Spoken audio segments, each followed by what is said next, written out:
കൃഷ്ണകുമാർ നന്നാവുന്നുണ്ടോ? തന്റെ ഭരണതന്ത്രങ്ങളും പരിഷ്കാരങ്ങളും വിചാരിച്ചില്ല ഇത്രയും. ഞാൻ ഭരിച്ചിരുന്ന മന്ത്രിസഭയില് തന്നെ പോലൊരു ചങ്കുറപ്പുള്ള മന്ത്രി ഉണ്ടായിരുന്നെങ്കിൽ ഞാൻ കാണിച്ചു കൊടുത്തേനെ ഈ കേരളം റിയൽ ഗാഡ്സ് ഓൺ കൺട്രിയാണെന്ന്.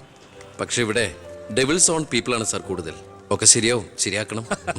കുറച്ചു സമയവും ഒരുപാട് കാര്യങ്ങളും മെനക്കെടുത്തുന്നില്ല. നടക്കട്ടെ. എന്റെ ജനസമ്പർക്കം ഇനി നിങ്ങളിലൂടെയാണ്. നിങ്ങൾ 4 പേരുടെ പിന്നിൽ 40 പേരുണ്ടാകണം.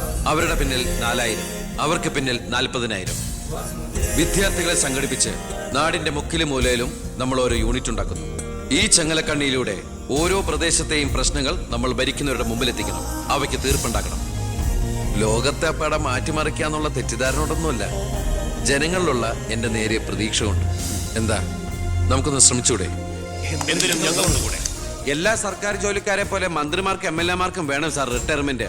സാറിന് ഇപ്പൊ എത്ര വയസ്സ്? 67 എന്തിനാണ് ഗവൺമെന്റ് പെൻഷൻ പ്രായം 58 ആക്കിയെന്ന് അറിയോ? 58 കഴിഞ്ഞാൽ ബുദ്ധി മരവിച്ചുകൊണ്ടേയിരിക്കും. സാറിനിപ്പോ സംഭവിച്ചോണ്ടിരിക്കുന്നതാ. സാറിന് ഒരു കാര്യം അറിയാം, ഇന്ത്യ മഹാരാജ്യത്തെ ഒട്ടുമിക്ക ഭരണകർത്താക്കളും കുഴിയിലേക്ക് കാലു നീട്ടിയിരിക്കുന്നവരാ.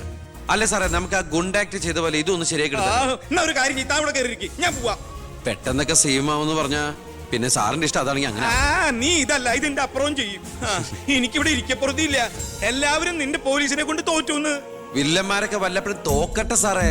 പോലീസ് ഇവിടെ അഴിഞ്ഞാടുന്നു. നിരപരാധികളെ പോലും ഗുണ്ടയെന്ന് മുദ്രകുത്തി പോലീസ് പീഡിപ്പിക്കുന്നു. ഇതൊക്കെ പ്രതിപക്ഷത്തിന്റെ തെറ്റായ പ്രചരണം മാത്രമാണ്.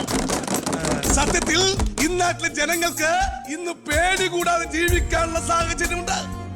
തലക്കവും പഴക്കവും ചെന്ന മന്ത്രിമാർ കൃഷ്ണകുമാറിനെ കണ്ടുപിടിക്കണം. നിന്നെ ബുഷ് അന്വേഷിച്ചിട്ടോ? ഏത് ബുഷ്? American president. അതെന്തിന്? ഇതുപോലത്തെ ഒരു വിത്ത് ഉണ്ടെങ്കിൽ അങ്ങോട്ട് അയച്ചു കൊടുക്കാൻ പറഞ്ഞു. വേറെ ഒന്നിനും അല്ല, പാകി മുളപ്പിക്കാനാ. Leadership is action, not position. നേതൃത്വം പ്രവർത്തനമാണ്, പദവിയല്ല.